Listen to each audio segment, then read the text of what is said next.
Hi, welcome to Financial Planning Explained, and I'm your host, Mike Menninger, certified financial planner, owner and founder of Menninger and Associates Financial Planning.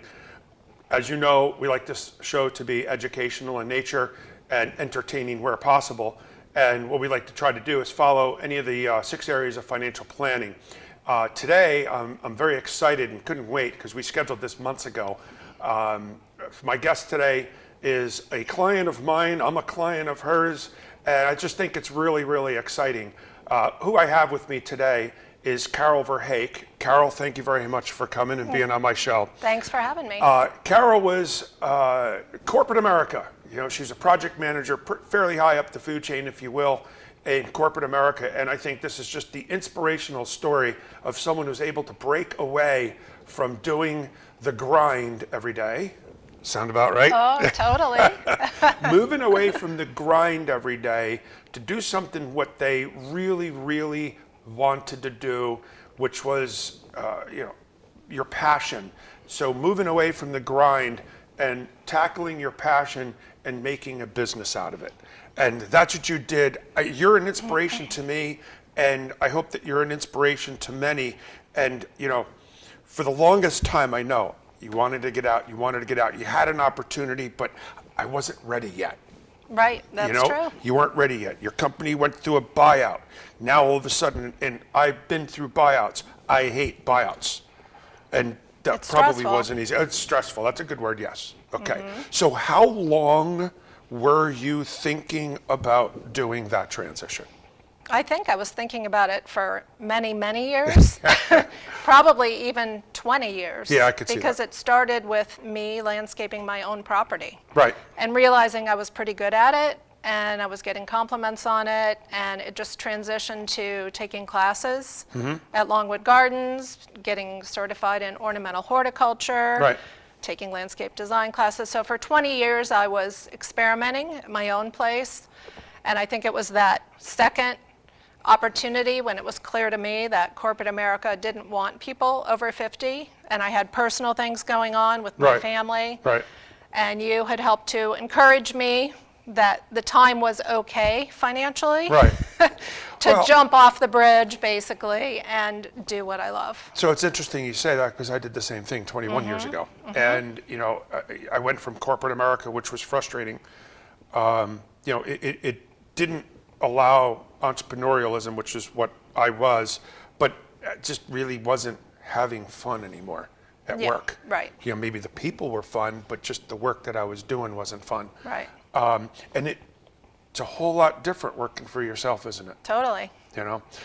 One of the things I found is that I can work 40 hours for someone else, and it's more of a grind than working 60 or 70 hours for myself. Are you finding the same thing? I am finding that, and the hours are huge. I mean, I definitely worked less hours in corporate America, even though I worked a lot of hours, but I'm on all the time because I'm doing the work during the day.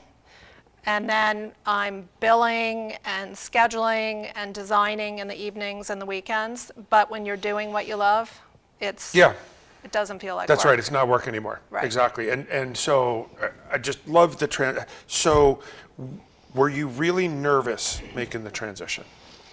I think I would have been more nervous if my company had not offered a really attractive package.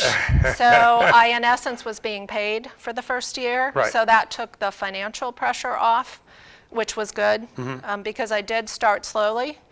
And that's what we talked about. That's correct. I already had some design clients because while I was in corporate America and after I had taken all these classes, I was doing design work for people. So I had a client base to start with as I transitioned into the maintenance work. And the reason I took on the maintenance work is because I really needed that recurring revenue stream. So people don't redesign their foundational beds every month. So I knew I would have some recurring revenue with designs, but likely different clients. But if I did maintenance work, then every month I would have money coming in, which was Define important. maintenance. Weeding, edging beds. That's just a wonderful job. Occasionally mulching, although that's not our sweet spot. We really focus more on maintaining existing gardens. So cutting back perennials, deadheading, that kind of thing. I love mulching. Oh, good for you. Well, I don't actually love mulching. Let me redefine that. Mulching I find to be one of the jobs that provides the amount of work that goes into it to how great it looks immediately It totally thereafter. dresses everything up. Absolutely. And the effort that goes into it and the cost, not bad. Yeah, especially if you use organic materials. Like I use ground leaves for my own garden. Oh, that's right. Yeah. That's right. And you use that also not just for the bedding material. You used to use that for compost too, I right? do, absolutely. Right. Yeah, I like to recycle everything. Well, it works. And I know that you also take a lot of your, call it garbage, but how would you Yeah, describe all it? the like produce scraps and things Right. like that, eggshells, anything that Coffee I'm using, grinds. coffee grinds that I'm using in the kitchen goes right in the compost pile. And then it becomes black gold. That's what they call it. It turns black. gold. I know it's amazing. Yep. It turns black. So let me ask you this. You know, I don't want people to start dating you, okay? So That's all right. you spent probably 35 plus years in corporate America. Yep, 34. Good guess. Yeah. How long have you been out? 5 years I've been No doing way. this. Yes, full time. No 5 way. years. Holy Yeah. smokes. That's amazing. I'm Yeah. actually shocked by it. I would have guessed 3. It's almost like when you Yeah. see someone and say, how are your kids? You always add the number of Yeah. years. Yeah. So I can't believe it's been 5 years. It Good has for you. been. I left corporate America at the end of 2016. Good for you. So, question for you on this. What would you say corporate America did for you to help you with your business? A lot of things. I mean, I had a lot of different roles in corporate America, but project management was That's a what I key figured, one. okay. That one's huge because you're basically, scheduling work, all my installations and things like that. I have to schedule, make sure I have the right materials, staff, et cetera. Communication is another big one. How to communicate, ways to communicate effectively. Those are 2 key. And then just the overall understanding of the business. I was the director of an operations unit at the end, so sort of how a business runs. That helped me in terms of being able to manage the financial components Oh, of so it. did you have any financial responsibility when you were in corporate America? I mean, I wasn't a financial person, but I did in terms of the revenue and profits of our department, basically. Right. And so profits in a department, if you make or miss profits, it's not, you still get to go home at night, and every other Friday you Absolutely. get your paycheck. You're not making the profits now, it's a different story. And I think that was a big light bulb for me when I had my own business, because we would always talk about how much revenue we made, but the revenue doesn't really matter when you're a business owner. Right. It's really about the net income. What are you taking home from that revenue? Correct. But even just looking at the profit margins and things like that, I mean, I learned a lot of those skills in corporate America. Well, you do, but then there's the school of hard knocks and, Oh, yeah. on-the-job Lots of training that, and all too. that. Lots so of that, do too. you enjoy, I know you always hated the numbers, It was not my favorite thing to do, yes. do you kind of enjoy it now a little bit because they're your numbers? Yes. Right. I enjoy it more and I understand it better. Right. Because it applies to me directly. Yes. Oh, yeah. Oh, it gives you a lot of motivation when it's yours. Yes. So I'm every couple weeks or so, I'm looking at my P&L just to see how I'm doing, and I love comparing it to the prior years. That is fun. I do Yes. the same thing. I actually look every day. Yeah. But not at P&L necessarily. We do P&L monthly. Right. But I look at so much stuff I look at every day. People look at me cross-eyed like I'm crazy, but then again, people look at me. And you love the numbers. And I love the numbers. and it's, numbers don't tell lies. I mean, Right. they just do that. Right. So tell me more about your business. You got out 5 years ago. You started, how did you go about starting your business? Well, I started with the maintenance, like I said, and I had a couple existing clients because I had been doing design work, so we transitioned them into maintenance. And then from there, quite honestly, it was a referral thing. Yeah. And once people knew, I mean, it really helped me that I was in corporate America. I was still connected to all those people Right, all on those LinkedIn people. and Yep. everything. They knew that I had left. There was even a Facebook page for the prior company, and I got a couple. really? I got a couple new clients just that way, where they saw that I had started my own business and they reached out to me, and before I knew it, I had a pretty full schedule. That's amazing too, because I think I reflect back to when I changed. Yeah. And I found that at first it was a monumental risk that I took. married, young children, she wasn't working, and I went from a nice, decent salary to no salary. Right. Okay, that's a risk. Yes. But there was just so much that the whole transition, the risk, but gosh, I don't know where I was going with it, but the reward is the reward is unbelievable. Yes. And the hard work that goes into it is also Right. unbelievable, but you don't mind doing it. Right. And when for you yourself. look at those numbers, you know that you're the one, Right. you and your team, Right. made it happen. So how many people do you have working for you? I have, it depends, because I have a couple extra folks that I can pull from for large jobs, but basically I have two. 2 full-time? Not full-time. One works with me 4 days a week, Okay, and well, it's one close to it, one but- day a week. Okay, So- well, that's almost like 4 plus Yeah, 1. There you go. exactly. But I remember what I was going to say. When I transitioned, everybody knew that this isn't what I did per se, Right, but I was doing all of the finance and the corporate side. right. So when I flipped, a lot of people who were my former coworkers Yeah.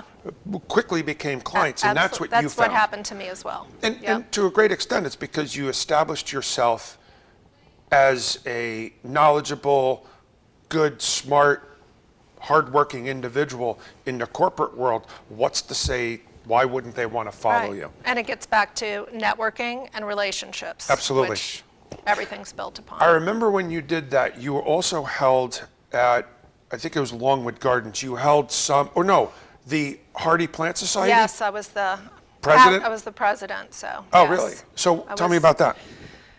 Well, I held a number of roles in that company, in the organization. Basically started out as the shade perennial person, and then they got me into the vice president role, the president, the past president. So it was probably about 10 years of working with that organization, and I'm still an active member. Yeah. It's great for anybody who loves plants and gardening, because it's a group of over 700, Wow. probably 750 or more now, members who are just passionate about plants. So they, Well, I imagine too, you probably rubbed elbows with a number of people who did what you did, left corporate Yes. America and did that. and it really is a variety. You have professional photographers in the group, you have people who join just because they want the seed exchange, because the members basically will donate seeds from plants, oftentimes rare plants. Really?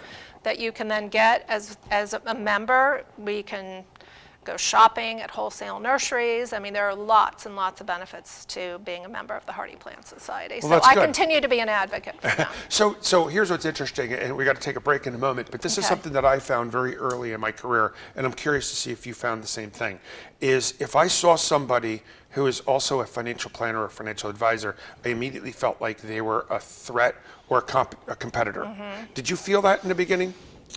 Not really, because I think there is plenty of work to go around for Right, everybody. exactly. And now I partner with those people because everybody has a different skill set. That's So what I found too. That's what I good. do. That's good. Well, Yeah. we're ready, believe it or not, to take a break. Okay. So please stay tuned. We'll be back in a few moments for this message. Thank you. Have you saved enough for retirement? Are you financially prepared for an emergency or unexpected event? Have you thought about your financial future? Hi, I'm Mike Menninger, founder of Menninger and Associates Financial Planning. For over 20 years, we have been answering our clients' questions just like these as we develop unique and comprehensive financial plans tailored to meet their needs. When addressing your financial plan, we incorporate your entire financial picture, including taxes, estate planning, as well as investment planning and retirement planning. So call us today for a complimentary, no obligation consultation. A unique approach to financial planning.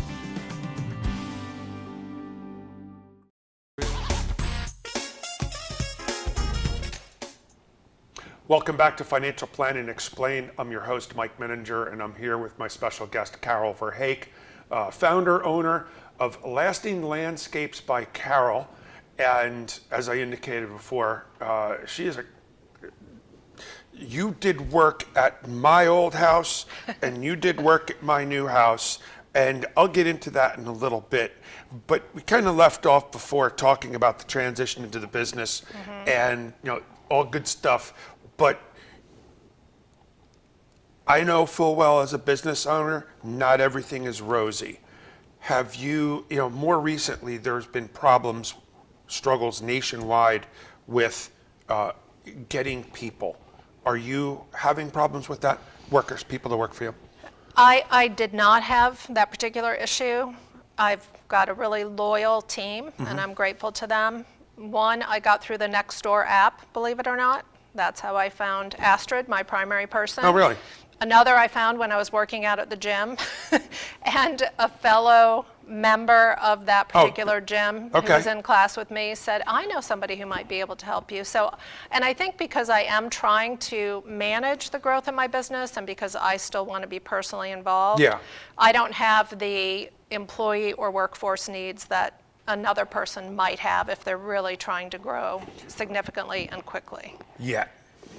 Well, Yet. yes. I didn't have that problem in my first 5 to 8 years of my business. Well, and that's where I am. So Right, perhaps exactly. that's something that will Well, come. And I don't remember what the book was. It might have been Rich Dad, Poor Dad, or there was one that talked about it. Trust me, as a business owner, it's not all about making money. It's enjoying what you do, helping people, and seeing a smile on people's faces. Right. But the way to make money is also making money on employees, because if you have a bunch of people working for you that are generating revenue, then it's generating revenue that you're not actually doing the work. But I'm guessing, knowing what I know about you, you and I have very high standards for ourselves. Right. Did you run a problem at all with concerns that your staff aren't, and I'm not picking on your staff now, did you ever concern yourself that they're not going to do the same level of work that you do? I mean, I guess it's a concern, but I'm working side by side with them every day, so that helps me to sort of guide. But I have total trust in them now. But there are people that I've brought in for temporary assignments where it didn't work out that well, and I always try to have some sort of trial period just to see, is that individual going to work out or not? Right. But one of the things that was difficult for my industry is the availability of plants, believe it or not. Oh, yeah. And glad you brought that up, 'cause I getting wanted to them, ask. a lot of them come from the West Coast. So getting the shipping, getting the truck drivers, getting the material from the West Coast to us was a challenge. So in So some the supply cases, chain, is that continuing to hurt you? it is to a certain extent. I'm not sure what next year will bring, but a lot of the plant material sometimes you'll have to sub out. I can't get this particular plant, so here's a plant that's similar that maybe I can get. Right. But having to make those substitutions was something that I had I'm to glad do. you said that, because I was going to ask you that question and I forgot. So you do, the 3 different pieces that you do is you do the design, and I remember the designs that you've done. You Right. do it mostly by hand, don't you? I do. Yeah, you don't, I even know a though I lot of know peop- you know CAD, right? I don't really. Okay. Not any sophisticated Right, CAD right, equipment for right. sure, but I do know how to draw from being a graphic design Right, major right, in right. college, because even though I was in healthcare IT for 34 years, that's not what I studied. So honestly, I still use the drawing table. You know And what? I still Nothing wrong use with a it. lot of the tools that I had when I was in college many, many years ago. Well, But you know I what? get satisfaction, I think, because the work that I do, I'm very hands-on anyway. I Right. mean, I'm in the dirt, I'm digging holes for plants, I'm putting them in, I'm mulching, I'm doing all of those activities. So I like being hands-on, and I think that translates into the drawings that I do. Well, sure. So you got the design, which is where you design, Yeah. and then you've got the installation. Now, I know the design, and my creativity outside of my line of work, because I'm extraordinarily creative within my line of Right. work. Outside it, I might be able to draw the stick figure of a house. In fact, I was going to have a patio, and you saw my patio. Right. If it were me designing the patio, it would be one rectangle. Right. Okay, and this gentleman came in, and it was all this curved, and it Yeah. was really cool, and then you Yeah. came in and put the plants around it. But I would have Right. never thought of all the things that you did, and I learned it from when you designed at my first house. Right. That you had different colors, you had different plants blooming at different times of the year, so that throughout my yard, I always had something blooming at one particular time and it was somewhat color coordinated. Yeah, And- and I always strive for that. I mean, unless a client says they don't want it, but so far everybody wants low maintenance. And, This guy right here, And all season interest. So I pretty much try to do those two things. all season interest, what do you mean? What you just described. Oh, There's okay. always something blooming every season of Right. the year, or there's something interesting happening, whether it's leaf, texture, Right. variegation, whatever. Well, low maintenance is extraordinarily important to me, and I didn't think I was. I guess I don't know. Plan it and forget it, and let it be perfect. And you've done a good job as far as picking out. We did have one plant die, I remember, Yeah. and that's because you encouraged me to water the plants a Right. lot. And the one got overwatered, I think, Yeah, apparently, right? because I remember Yeah. when we pulled it out of the ground, it was like this big swimming pool. Right. And maybe Right. because it was a clay type of soil or something Right. around it. Right. And I was overly diligent, which is surprising for me when There it you comes to go. that. Because I get yelled at if anybody buys me a plant. I tell them, you want to buy me a plant? You need to water it. I don't have plants in my office because Right. they would die. Yeah. So, that's why I'm. Right. That's Well, the way I I am. prefer the ones that live outside myself. Well, so I've seen your house, Mm-hmm. and you just posted on. It was on your blog. You have a blog. I do have a blog That's as pretty well. cool. Yeah, And- every month I post something. Well, you posted something that was super cool. Okay, that was the moon The thing. moon gate. That I was know, really cool. I know. Everybody loves it, including me. Yeah. So tell us a little bit about it. I want everyone to is it on your website, the blog? The blog is on the website, All right. yes. I would encourage going to the website, checking this thing out. Even though I heard some expletives by the person who was filming it at Just the very one, end, just just one. one right now. It's an expletive. Yes. Okay. It was really cool what you built in your backyard. Tell us about Yeah. it. Well, and that's a perfect example of collaborating with another landscaper because I'm not a mason. Right. And so I found someone who was really excited about this kind of once-in-a-life opportunity. But it's basically a circular gate made Right. out of stone. By the way, how tall is it? Is it 6 feet? It's 7 feet to the bottom. So you can be So I over can walk 6 through feet and lock it in tall my and head. walk through. Okay. Yeah, that was the goal. Good. But it was inspired by the movie Dare to be Wild, which was it's actually based on a true story of Okay. a woman who was an Irish landscape designer who entered the Chelsea Flower Show with an exhibit that included a moon gate because she was Interesting. trying to get people to reconnect with the wildness of nature. And I love that because I think nature is so important to all of us, especially with everything we've been through in the last couple of years. Yeah. So it's almost a spiritual experience to walk through the gate. Really? But All the right. mason had never built it, and so when I was there filming, I was filming the unveiling, which didn't go so well with the first one. It collapsed. Failed, yeah. But if at first you don't succeed, try again, and he And you got it built on your an second amazing try. one. Well, so first of all, don't call me a naysayer, but I was naysaying. When you showed a number of different, I think, still shots. Probably. And then you had a video, maybe a 30-second or minute video where you unveiled it. And it collapsed. And yes. Right. But I was like, there's no way this is going to work. Because the first time you did it, there was no mortar, right?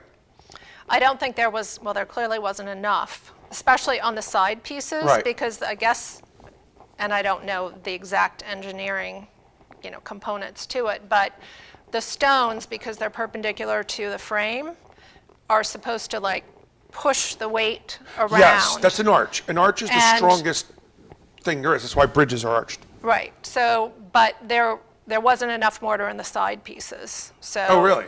So it's That's interesting. where it collapsed. That pushed out, and then the arch fell. All right. So it does look dry laid. If people look at the picture, they'll see it looks dry It laid. looked it, yeah. But there is mortar in places. So for what it's worth, what it was sort of flat rocks, right? They're kind of sort yep. of this big, flat rocks, Right. relatively thin.